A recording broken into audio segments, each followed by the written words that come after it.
I'm Robert Estrin. You're watching livingpianos.com.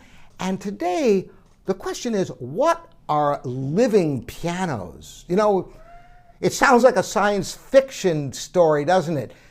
Sentient instruments with artificial intelligence that can compose and perform and even, teach music autonomously.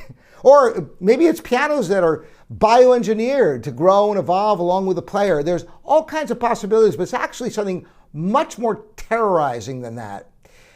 And that's why Living Pianos is committed to bringing new life to old pianos. Because did you know that many pianos end up in landfills?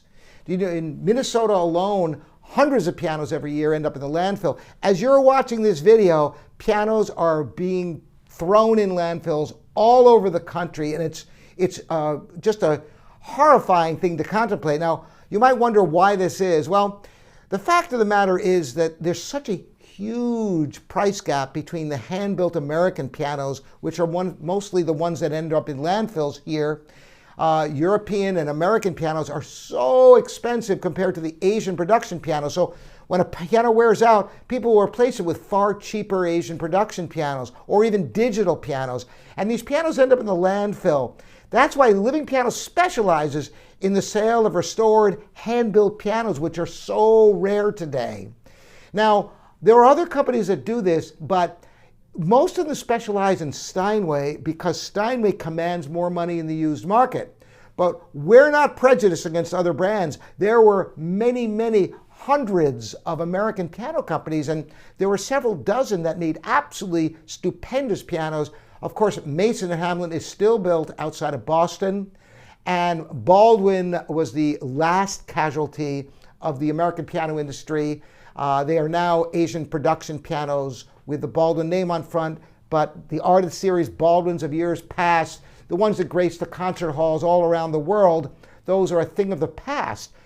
We not only restore Steinways, Baldwins, and Mason Hamlins, but other great American pianos like Knabe, Chickering, Sommer, the list goes on.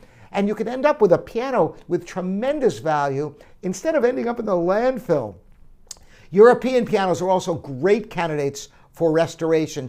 Bechsteins and Blutners, the list goes on and on. Of course, they're quite rare in this country. But knowing which pianos to restore and which ones to stay away from is critical because you can't always get good results out of older pianos. One of the really difficult things is when a piano has had some restoration along the way.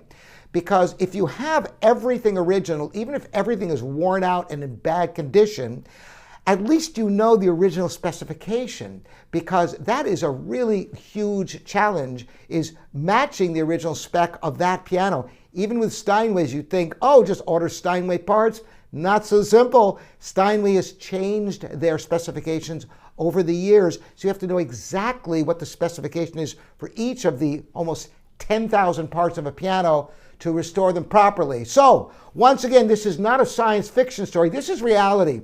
Pianos ending up in the landfill, and we're doing our part to bring new life to pianos here at livingpianos.com, your online piano store with free delivery anywhere in the U.S. Thanks for joining me. We'll see you next time. I'm Robert Estrin.